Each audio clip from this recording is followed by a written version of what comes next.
time travel is possible. Theoretically, it's not very practical, but according to a lot of Einstein's theories, one twin travels close to the speed of light and one stays on Earth for, say, 5 years. 5 years passes for the twin traveling, 15 years for the twin on Earth. So, if something as unquestionable as time isn't as factual as it seems, what else? I came across the research of the late Dr. Ian Stevenson and his protege, Dr. Jim Tucker. And they're studying cases of kids with past life memories, and they're getting verified results. And they're not doing anything spiritual related to it. They're not talking about karma, just facts and data and facts. And once I found that, it was just, everything changed.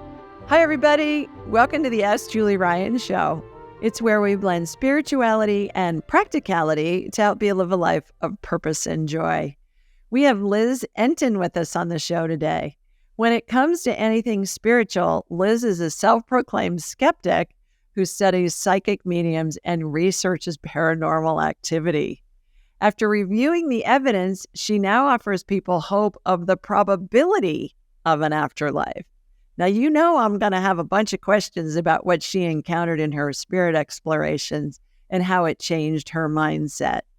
Please remember to subscribe, leave a comment, and share this episode with your family and friends. Now let's go chat with Liz.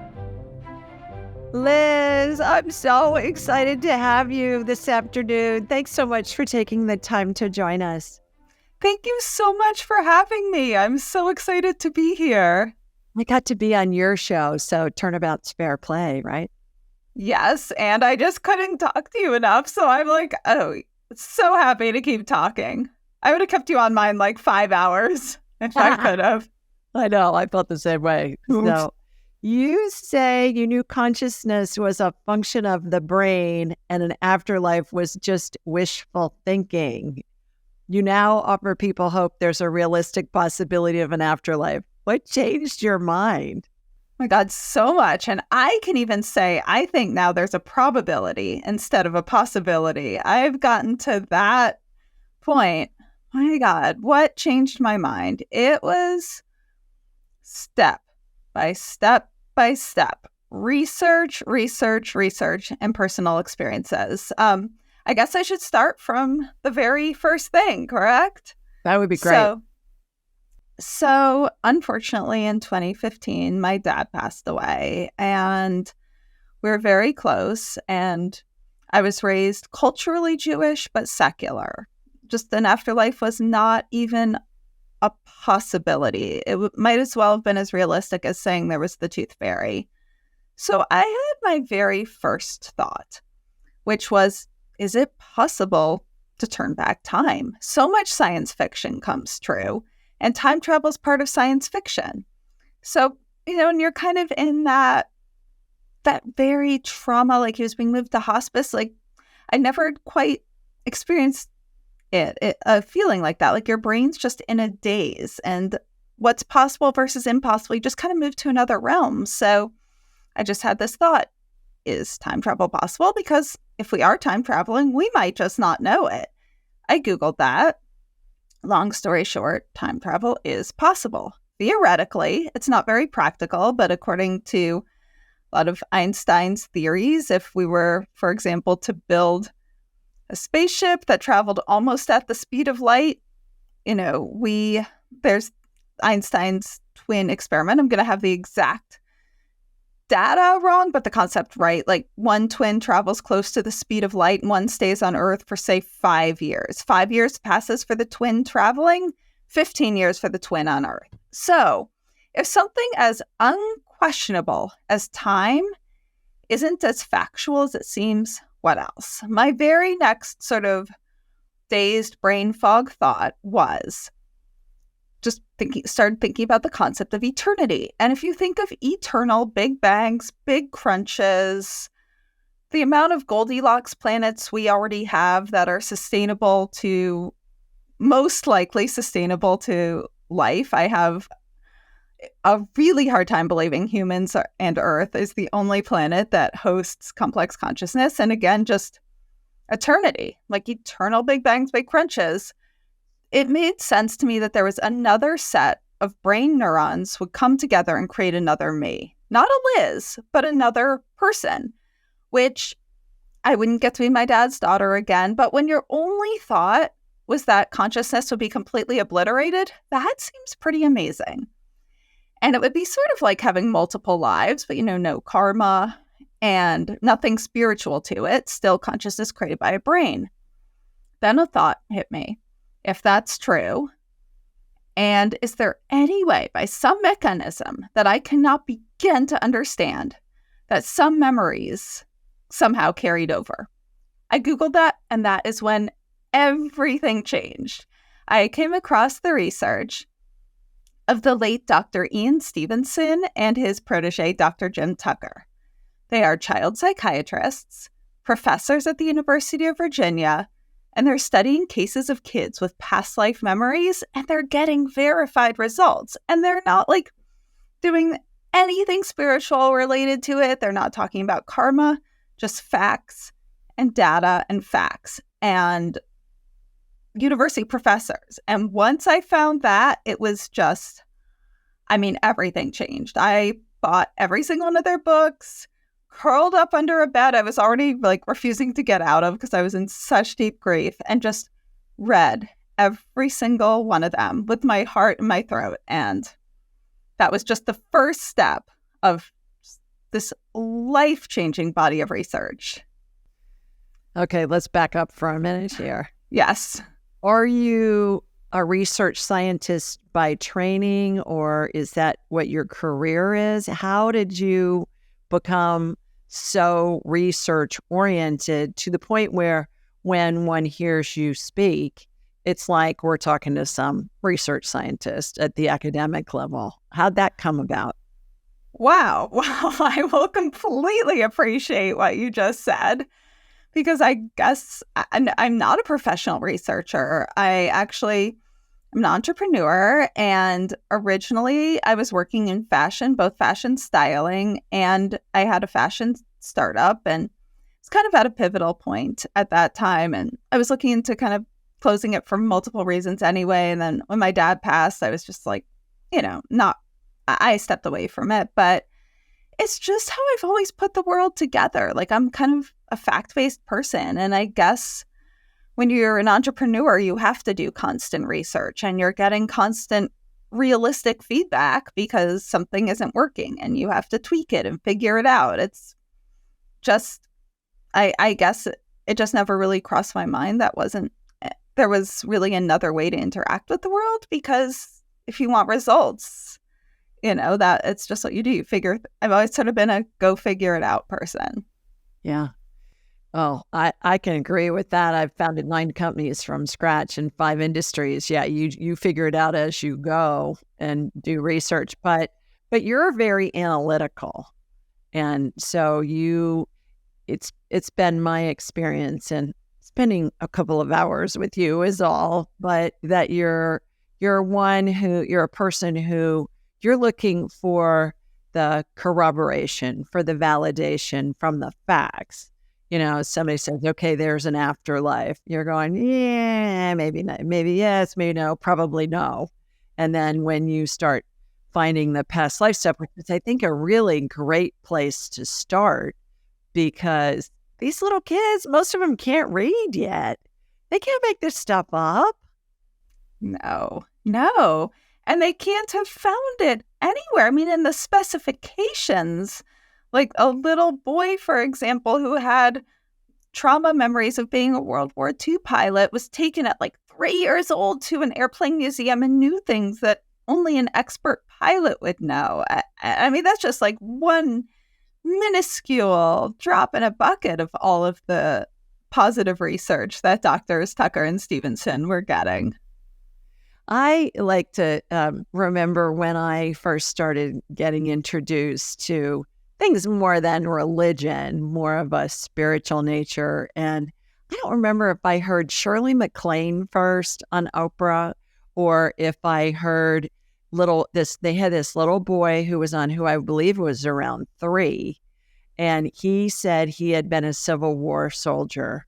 And he knew his troop, he knew his dog tags, he knew his name, he knew where he was born, he knew when he was born, he knew his commanding officer's name. I mean, all this information, where he was stationed, that kind of stuff. Every piece of it was able to be validated. And this little boy couldn't read yet. And you just think, okay, there's got to be more to this than that. And I used to watch Oprah back in the 70s and early 80s, 70s and 80s, I guess. I forget when she started. But we had these old-fashioned VCR recorders where I'd put the cartridge in and I'd set the recorder, to play. So it'd play while I was working, and then I'd be able to watch it that evening or over the weekend or something. Oh my gosh. That was my first exposure to all of this, that there's really more to this than meets the eye. You've studied a lot of mediums and psychics and other, I would say, woo-woo people that are out there. And I say woo-woo with affection. I consider myself to do woo-woo. I think it's a fun description. It always makes people smile when they hear it. And all this is about joy and love and feeling good. How can you tell the authenticity of a medium or a psychic? You mean me personally or in a lab? For both. How do you gauge it, both personally? Are you using like gut reactions? And then how do you do it in a lab? I know you're scientific, so give us your process on that. Yes, I don't use gut reactions. So for me personally, if I'm going to go get a reading, I'm going to take away looking for the first thing I would do is go to places where the mediums are certified. Now, let's take that part away. Let's just say I'm finding a random medium. I give a fake name. Sometimes I might give my first name. I mean, Liz, Elizabeth, that's not exactly an uncommon name. I'll give a fake last name. I will have a friend pay. Not a family member, not a business partner, not someone very easily traceable to me. I will book it. When I book it, I put a VPN on, in just a virtual private network, just so it can't trace my IP address. Maybe I'd even go to like a computer lab. I've done that too, just so it's not on my computer. I've done both.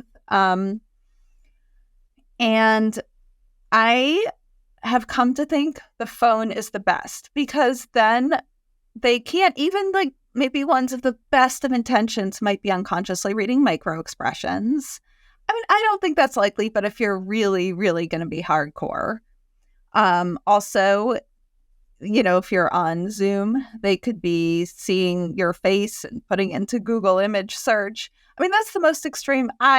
Do some do that? Yes. But if you're really, really trying to test and just absolutely verify, I believe take every precaution and then record it. Ask, be respectful. Like, even if you're researching, I feel strongly that you have to be respectful and say, is it all right if I record you? I have only had one medium say no once. And then what is the information they're getting? You can get 100% accurate reading, but that doesn't mean it's specific. I could probably sit here and give you 100% accurate reading right now. You have a selection of great-grandparents on the other side, don't you? I have a feeling they really loved your grandparents. I mean, anyone could do accurate. But now, is it specific? Are they getting the name of your loved one? Not everyone gets names. That's okay. But are they getting things that they could not have known? Are they getting a specific memory that you share? Are they getting something, a hobby, something that you maybe did together, something about their career, their interests? And so what I do is, after the reading, I take each point, I put it into a chart, and I score it. I like highly accurate, maybe, or wrong. And what's interesting is some of the maybes, if they could be about a future thing, have ended up happening. I mean, what's interesting is there was a reading early on, I scored a 0, and then like all of it ended up happening. So you just never That's another good part of recording. And so that is how I personally get readings with mediums. And I said phone is ideal, but I'm talking about the most ideal. I still like to go in person. If they say they do Zoom, I like Zoom. I mean, I tend to think I could tell if they were doing a Google search of me because, they would just know things that were only Googleable, or if they recognized who I was from my book, like, were they just getting stuff from my book? In fact, I disguise a few things. Some things are disguised in my book and some things aren't. And I don't say what's what. Like some signs are signs I really got. Some names are true. I mean, that everything is true that happened, but I might like swap out a color or a date. Nothing's just fabricated. But my dad had a very specific hobby and I disguised that. So things like that.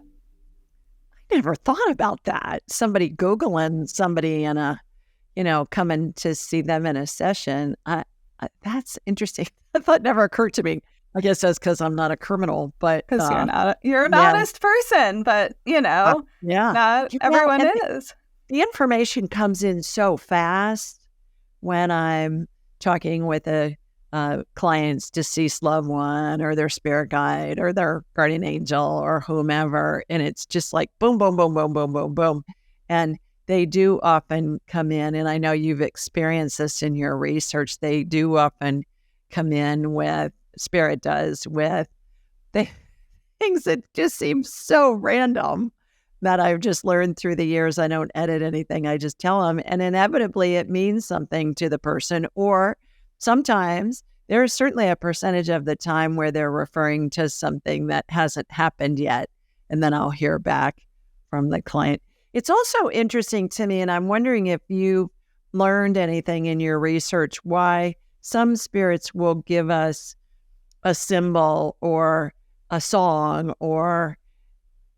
and then some spirits will be giving us paragraphs of information, kind of like we're having a dialogue between them and their loved one and me. What have you found that there's any rhyme or reason to that? Does it depend on the spirit? Does it depend on the client? What's up? I would guess it's just like if you were to just go have a conversation with a person. People will say different things. Let's say you were just a person who liked to just randomly meet people. Take away the fact that it's someone who's passed away and you were just like writing a book about people's life stories and you were meeting them in a cafe. Every single experience would be different. Some would be really shy. Some maybe just couldn't stop talking. Some would be really loving. Some might be disrespectful. Like there's as many different non-physical consciousness as there are physical consciousness would be my personal guess. Have you studied others getting readings from psychics and mediums other than just yourself? Or have you only studied the ones that you've experienced yourself? Well, I've read about other people getting readings. I've been to group readings where I've watched other people get readings. I haven't yet been in a lab while other people are getting readings, but I've seen so much of it with, I volunteer at the Forever Family Foundation, which hosts many grief retreats where groups of people are getting readings. I have gone just to group readings of both mediums I'm friends with and mediums I was just curious to see. So I've seen a lot of people get readings, but I haven't observed another one-on-one reading in a test. It's interesting because I'm thinking, okay, what's the differentiator? Because some spirits are really chatty. I mean, like chatty. And they're coming in with all this information. And other spirits are just giving symbols and signs and maybe a sentence or a few words or something like that. And I guess I really haven't ever thought about it before this conversation began. But I'm wondering I'm getting divine download. I'm getting that it's all predicated on how the person with whom I'm working, the one who's still in human form, how they can receive the information and have it make sense to them, which is feasible, but that makes sense to me. Does it to you?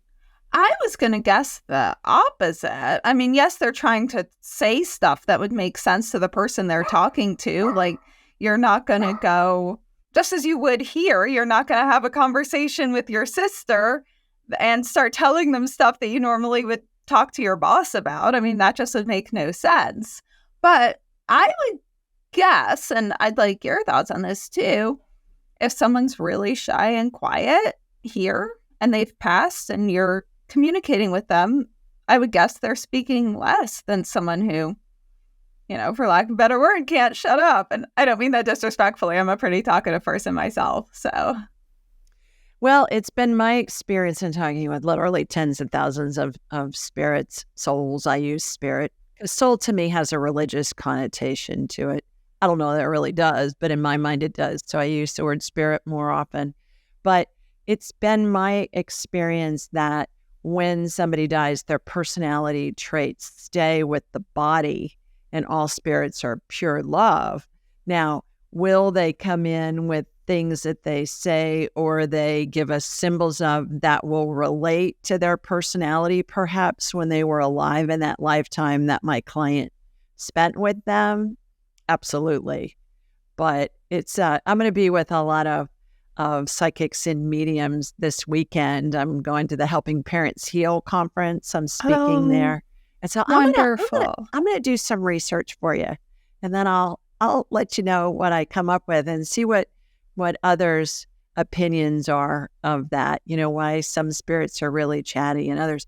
And I think some of it has to do certainly with the person with whom we're working and how they're feeling about it, because we connect to them and then from them to their loved one who's in spirit. And there's lots more to it than just talking to dead people.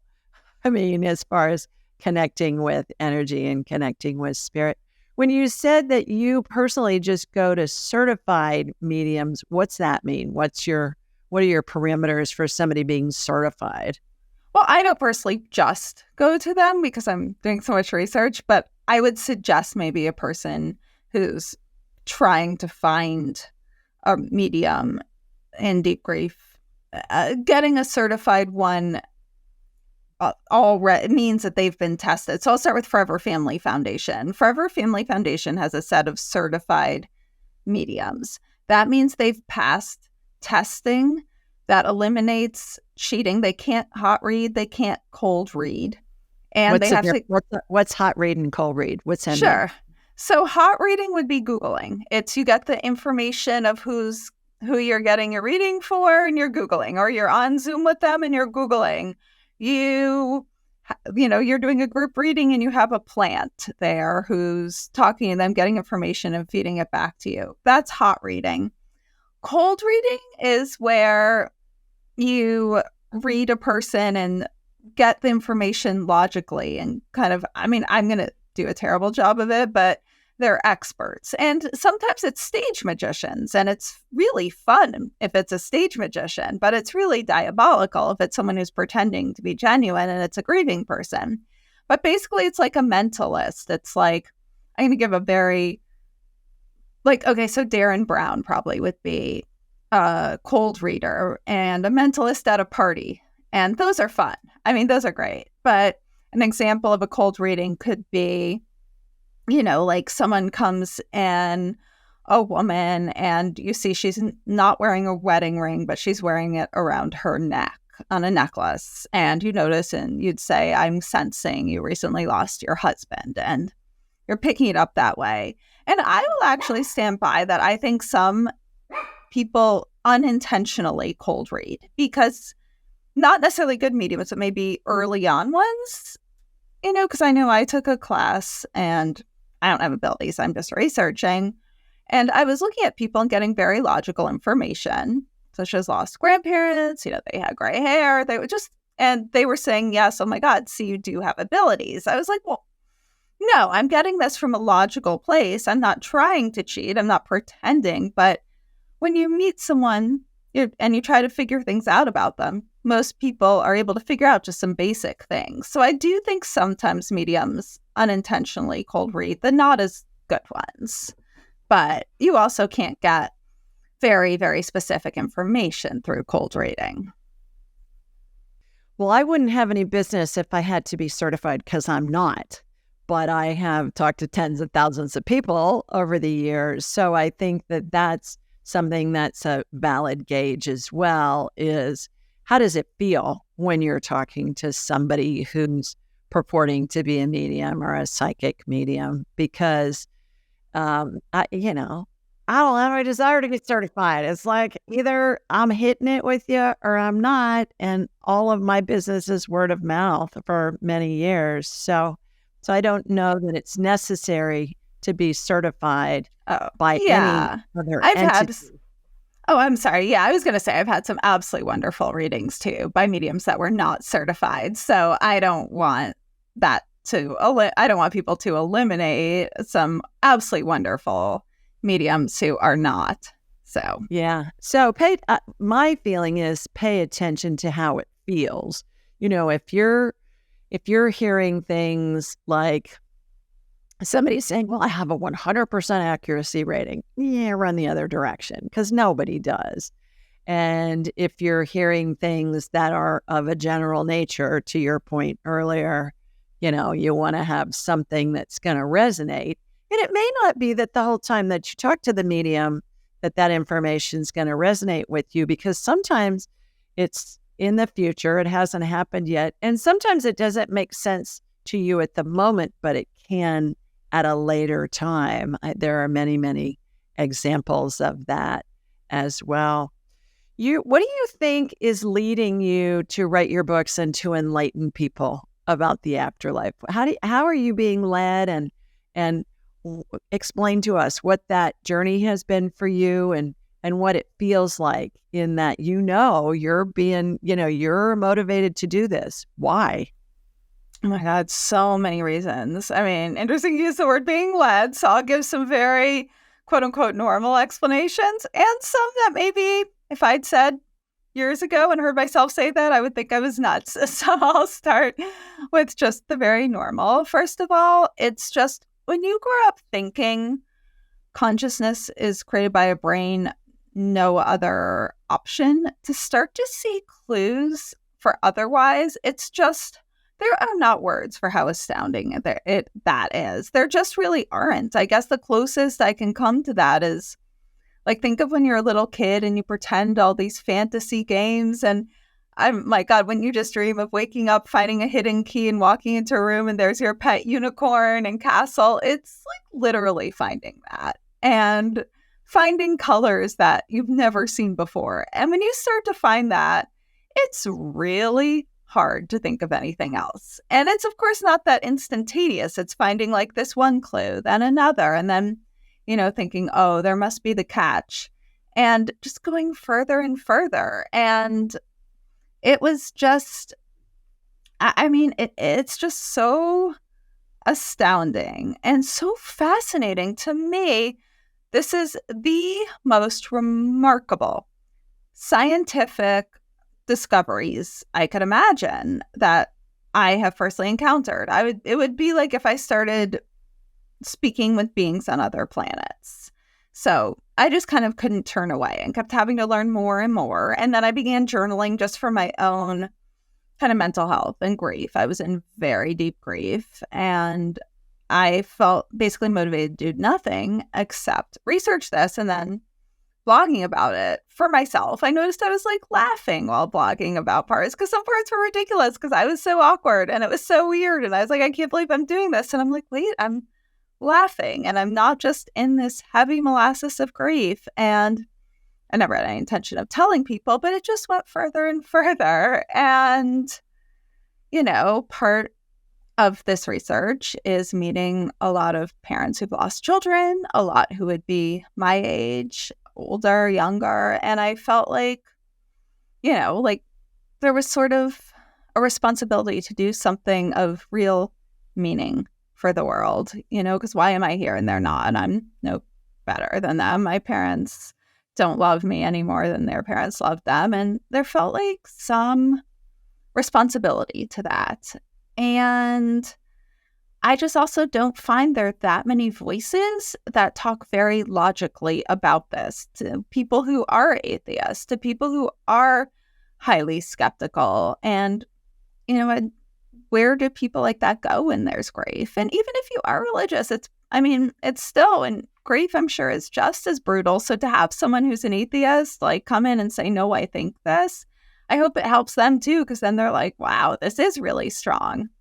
I just kept going further, and it was like, I kind of felt like, now this came to a little more wooey part, I kind of felt like I was writing it with my dad. Like, I felt him there.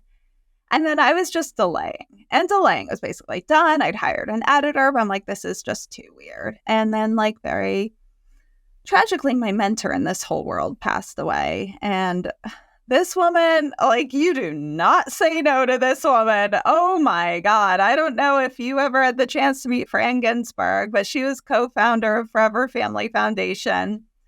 That woman, there are not even words for her, but you do not argue with her. You do not say no. And basically, message from a medium, right? On, like, we did a little Zoom memorial. It was in the middle of 2020. We couldn't be together in person. And she was like my second mom. So it was an incredibly hard time. And it was kind of got a little bit of a kick in the ass from Fran through a medium. And I was like, okay, that is it. And I went for it. And I'm really glad I did.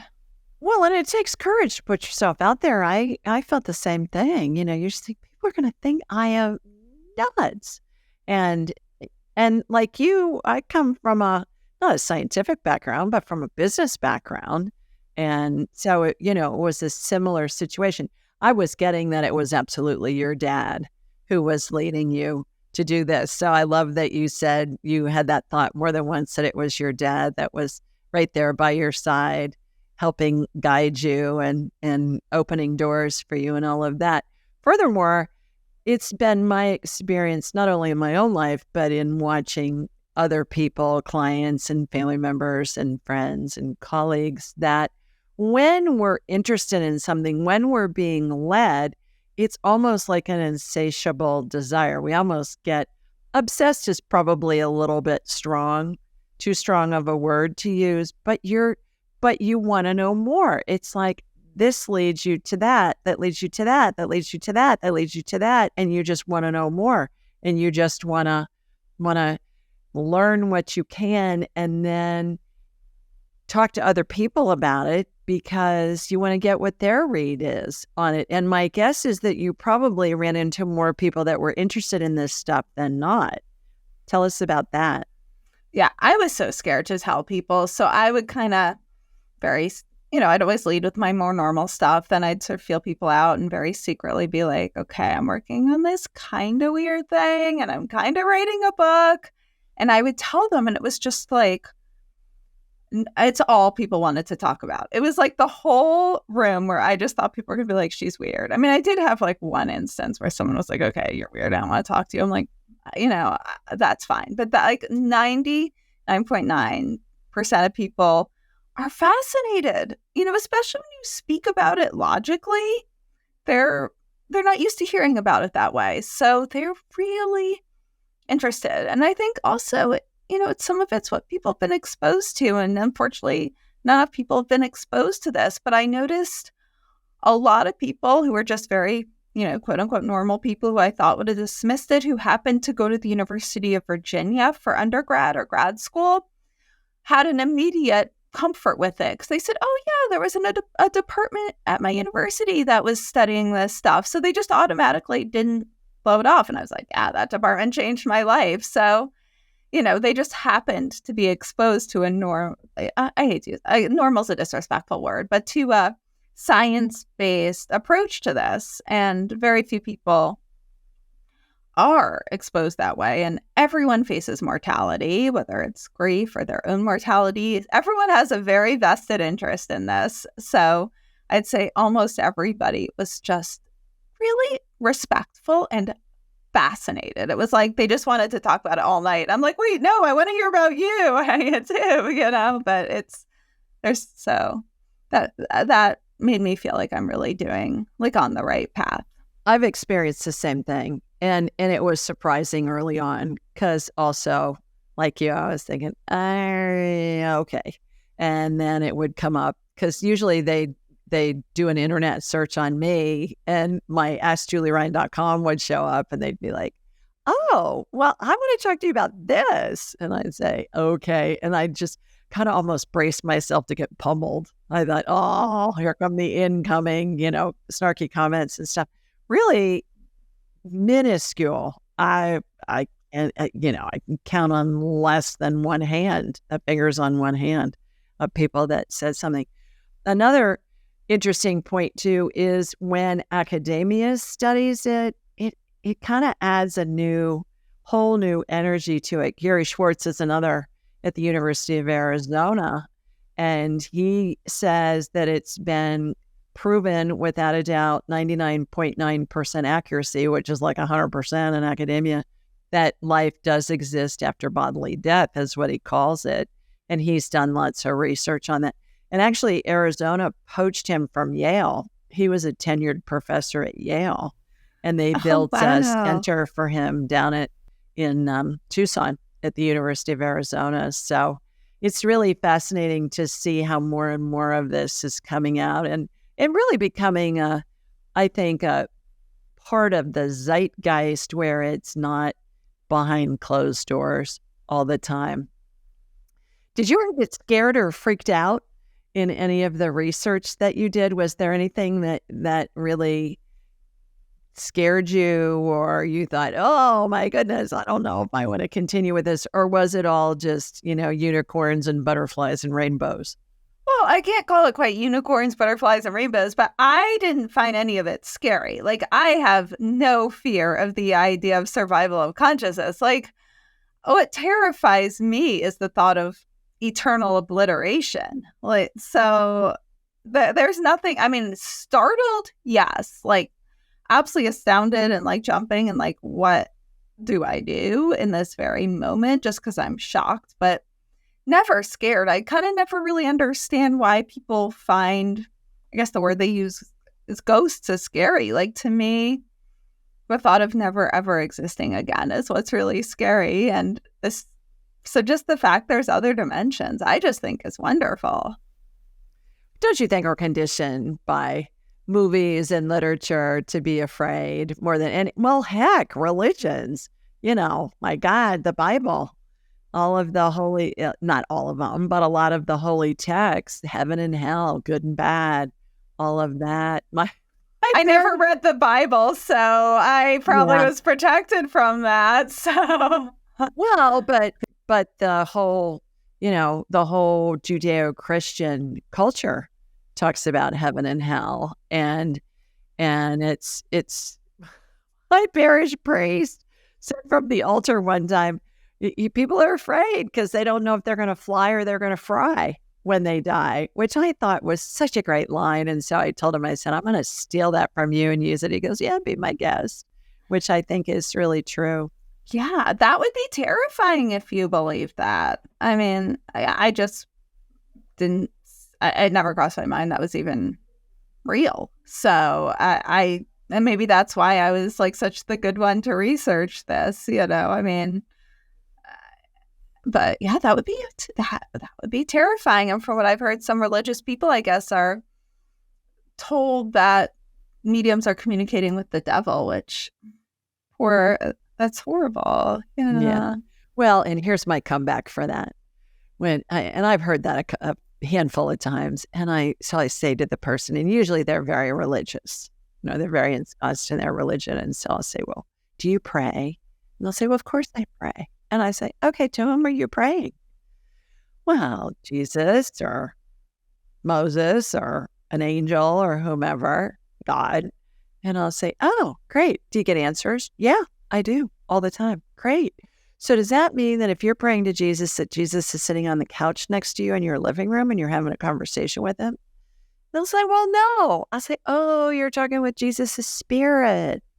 You can just see their eyes get wider by the minute, and you can tell they never thought of it that way. I said, what you're doing is you're communicating with a spirit. the same thing that I do. We all do it. It's just that most of us aren't aware that that's what we're doing. But that's where guidance comes from. Thoughts don't originate in our minds. They come in from the ethers. And we can connect with any spirit at any moment, anytime, anywhere. Doesn't matter. But it's so fun when I get to say that to people. And you can just tell they don't know what to say because they've never thought about it. They've just believed the line of, oh, those are evil spirits. No, they're not. All spirits are pure love. As an atheist, tell us about that. Does that mean that you just didn't have any exposure to religion when you saw or heard about somebody that was very religious? What was your thought about that? I mean, just religion wasn't part of my life in a religious way growing up. Like, I was fairly embedded in Jewish culture in terms of bar and bat mitzvahs. We celebrated, my mom's actually Christian, my dad was Jewish, so we celebrated all holidays. But if you'd asked me as a little kid, Christmas was about Santa Claus, Easter was about the Easter Bunny.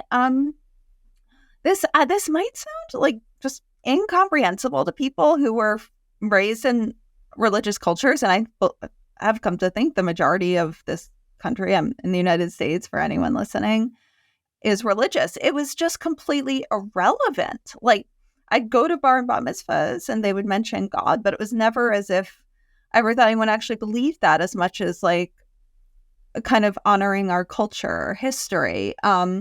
Did someone I know believe in God? Maybe. It was just so irrelevant. We never talked about it. And I didn't really meet religious people. I think I went to summer camp. I think I might have met one or two. But it was just not part of life. So we just didn't talk about it. And I wasn't going to be disrespectful to someone about it. I just thought, oh, like, nice. And then I went to college, and I went to college in Austin, Texas. So I met quite a few religious people. And I was just like, kind of like, wow, they get to think there's an afterlife. That must be really nice. And, at that stage of my life, I had flying anxiety. So I was like a touch jealous of them. But like, just religion, it was just pretty irrelevant, aside from like aspects of Judaism being a culture. And it was just like, oh, interest, like someone believed in God. Interesting. And I never really discussed it or challenged them. Like, why would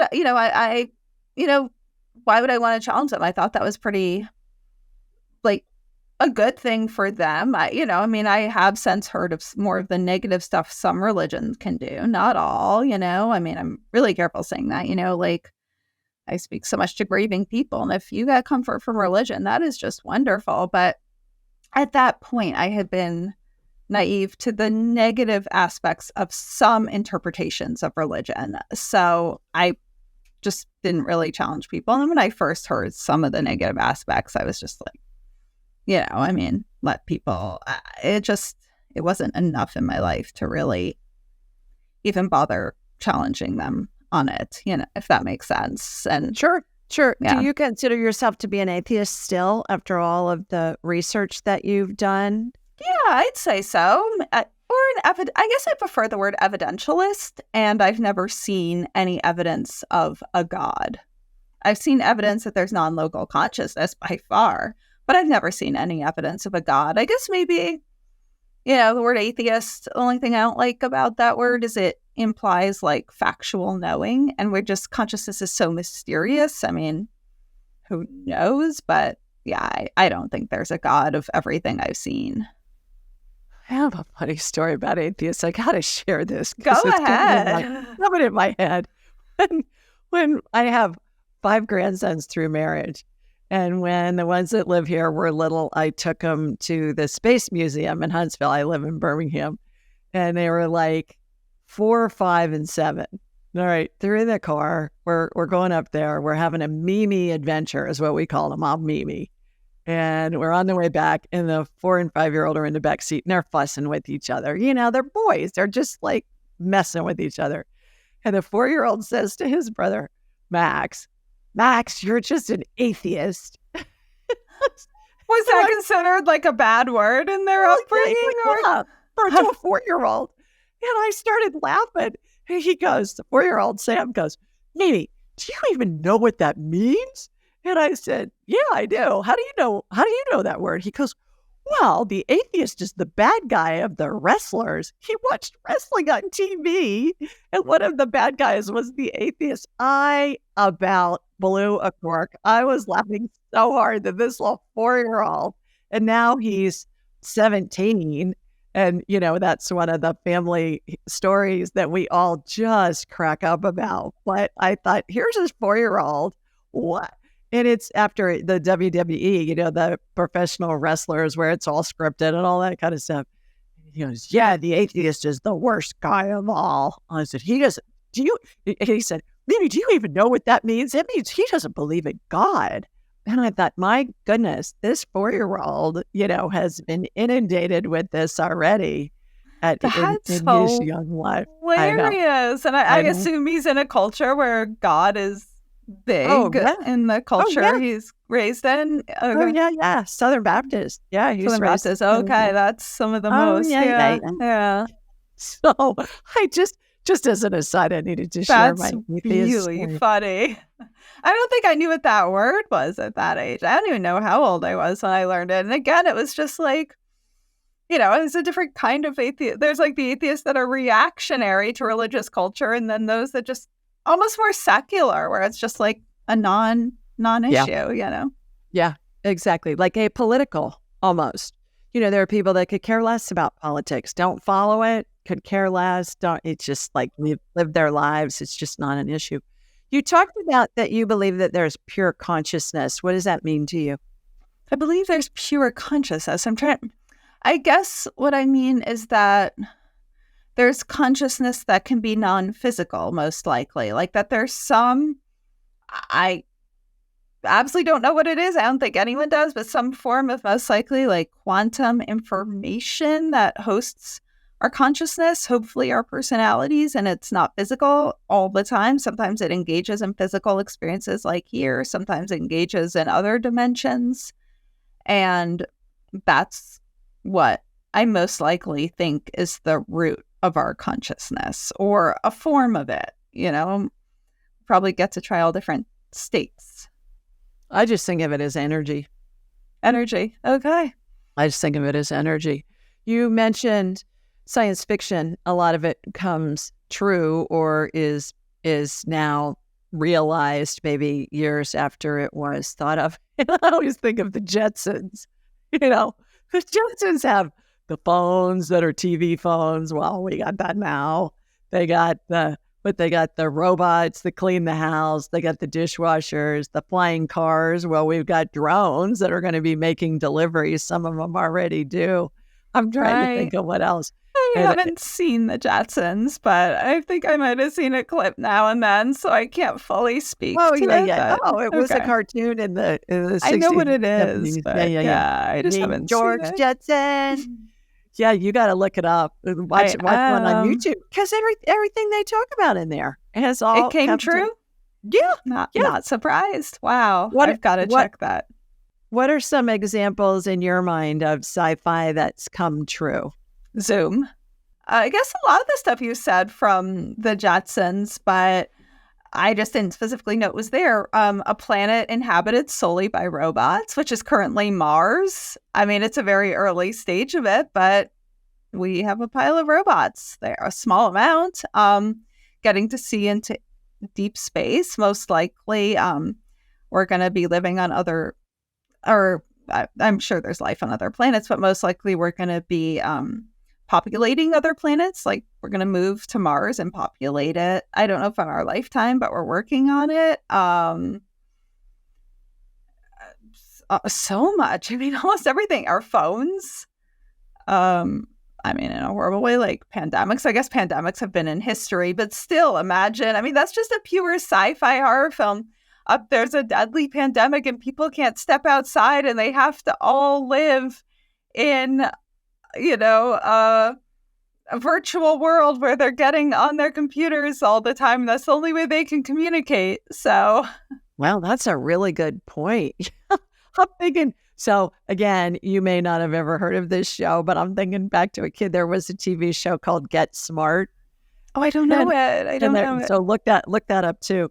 And there was a secret agent named Adam Smart, I think his name was, and he had a shoe phone, and he would talk into his phone, and it was, he could communicate with people on this secret network that was all Wi-Fi. It's now what our Wi-Fi is, and that's another example of it. He used to go into the cone of silence, and it was like a phone booth that was all silent. And what can you do? You can silence your phones.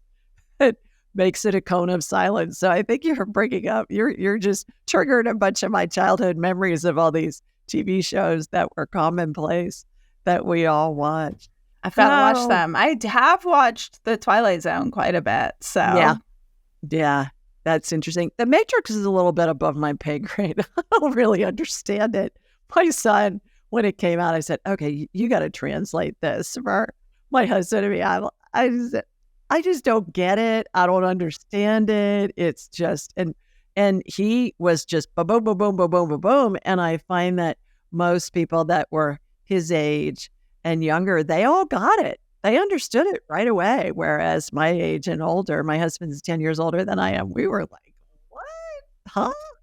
Did you understand The Matrix when it came out? God, I saw it so long ago. I found it fascinating. I remember kind of like finding it an interesting concept. I didn't think there was anything real to it, but now I need to rewatch it. I do remember like really finding it interesting, but and understanding that it was kind of like, I still like the scenes embedded where it was almost like we are avatars, they had all of us are actually in, those little tubs, and you know what I mean? So I got the concept of it seemed like such fantasy to me now.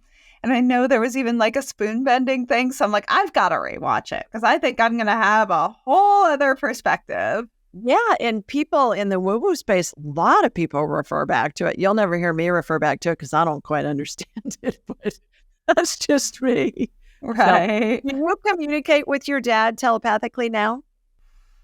Oof, maybe. I think so. I don't know. I feel. Do you do it consciously or do you do it on purpose?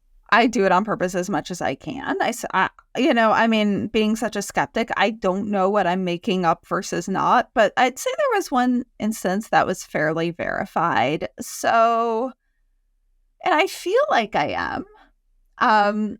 It's hard for me to say I know for a fact if it's not verified, but I've had some things that felt a little different and sort of some weird things. Like, okay, this is one example that was verified. There's a medium, Joe Peretta, who's a good friend of mine, and we were doing experiments. My dad has a hobby. I call it poker in the book.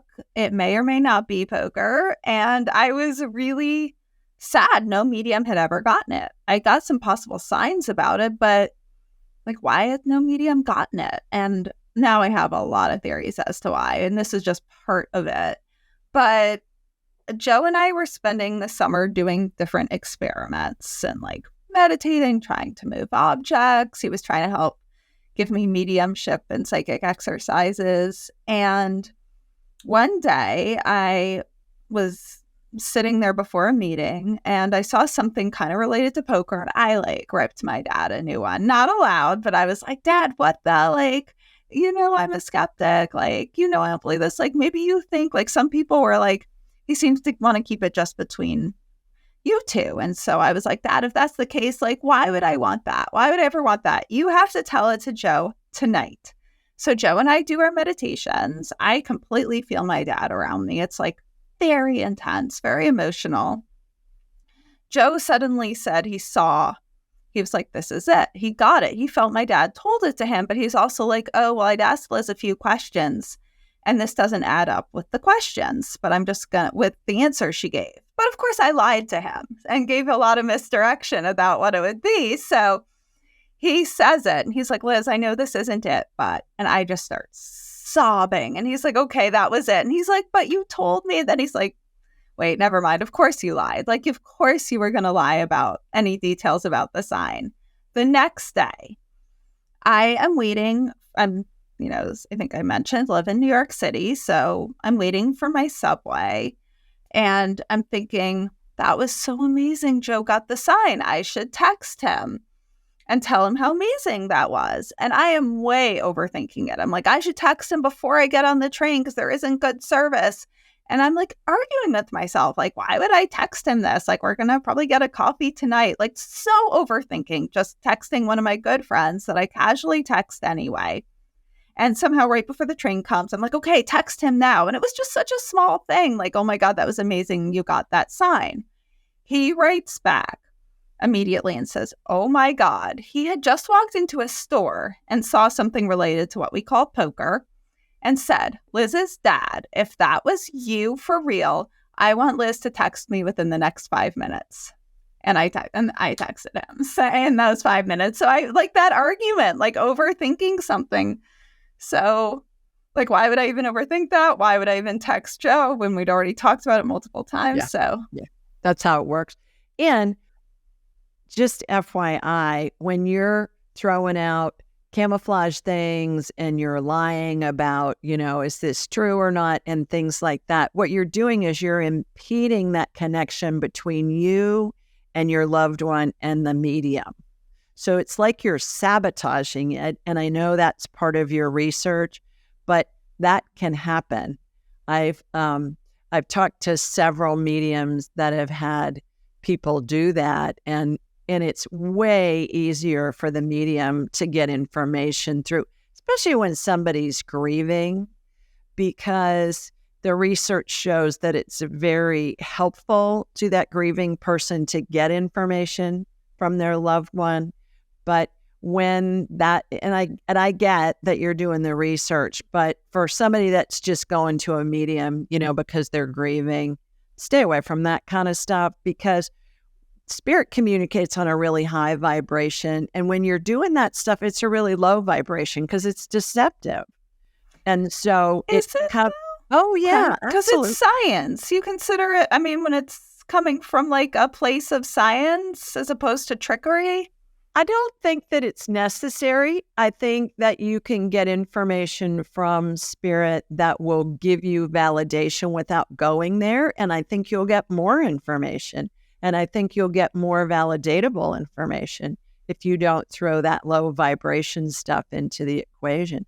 I think it's the way that you've done it in the past. I would encourage you to try it without it. And my guess is you'll probably get way more information and way more easily validatable information when it comes through. I had Mark Anthony on this show, and he's a medium, and he's a lawyer who has even tried cases in front of the Supreme Court. And he's the first one that brought that up. And he said that it really impedes that communication with spirit, because he describes it as kind of like a triangular situation with the person whose loved one has passed, the spirit of the loved one, and the medium. And so it's going to help generate that information even easier and more readily.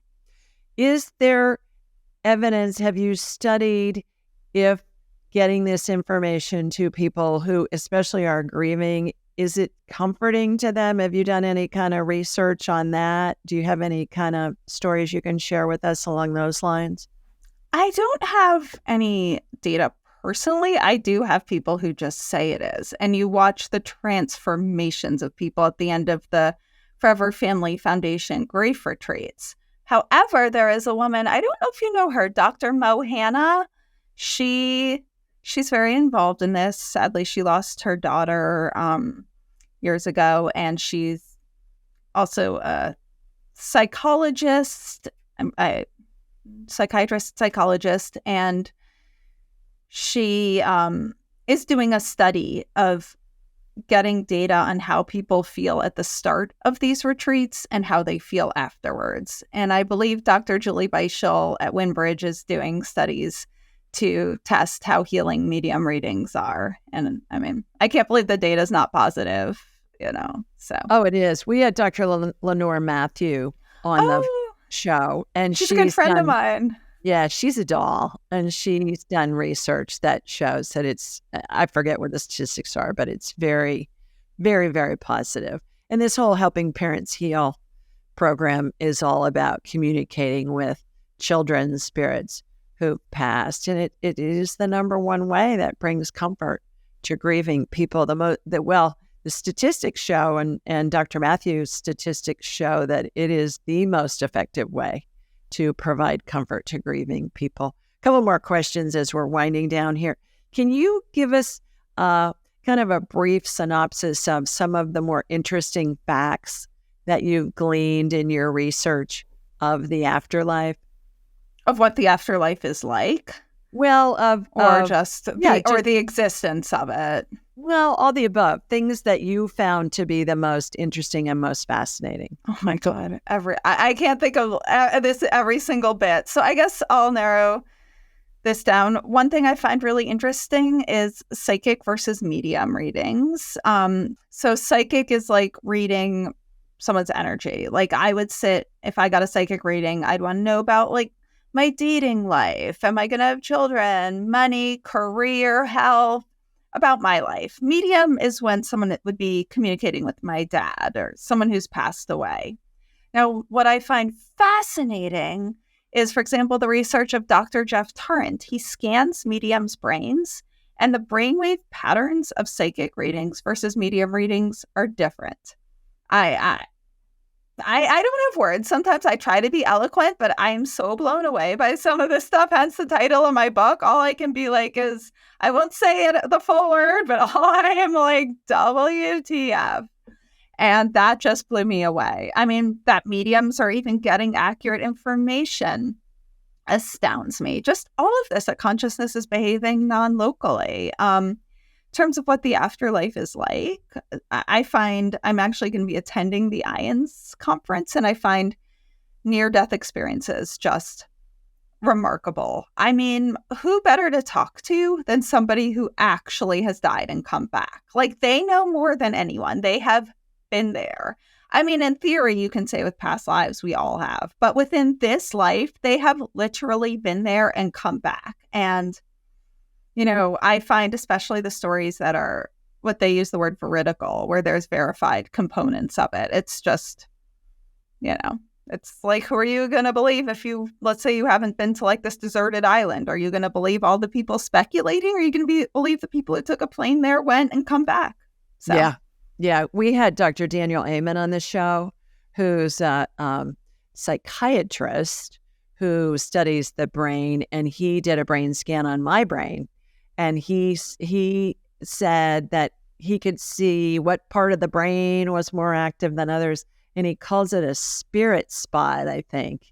We talk about it in the interview. And he goes, yeah, yours is really developed. Because I learned how to do this stuff. I didn't have a childhood of dead people chasing me. I learned how to do all this. And now I teach people how to do all of this as well. Last question. Why do we incarnate? Why? Oh, gosh. It just seems I'm never going to give any spiritual, meaningful reason for this. Some say it's to learn.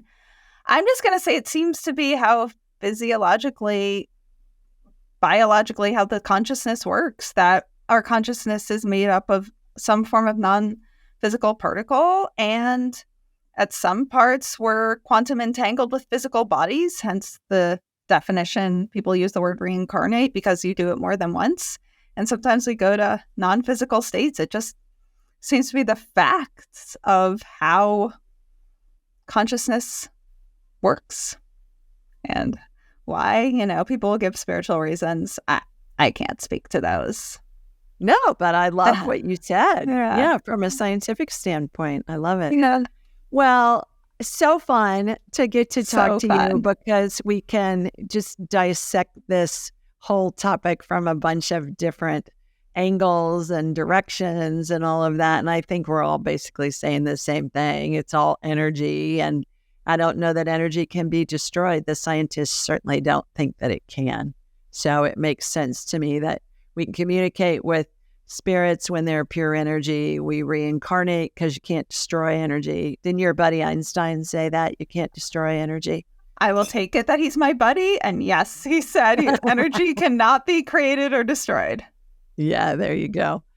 If people want to learn more about you and your work, how can they find you? You can go to my website, WTFJustHappened.net. It links to everything where you can get my books, my social media. I'm especially active on Instagram, and it links to my podcast. And reach out, email me, reach out to me on Instagram. Sometimes I can be a little slow just because I work a lot, but I promise I'll get back to you. And I absolutely love hearing from any of you. All righty. Terrific. All right, everybody. That's it for today. Sending you lots of love from Sweet Home, Alabama. Mwah! And from New York City, too, where Liz is. We'll see you next time. Thank you so much.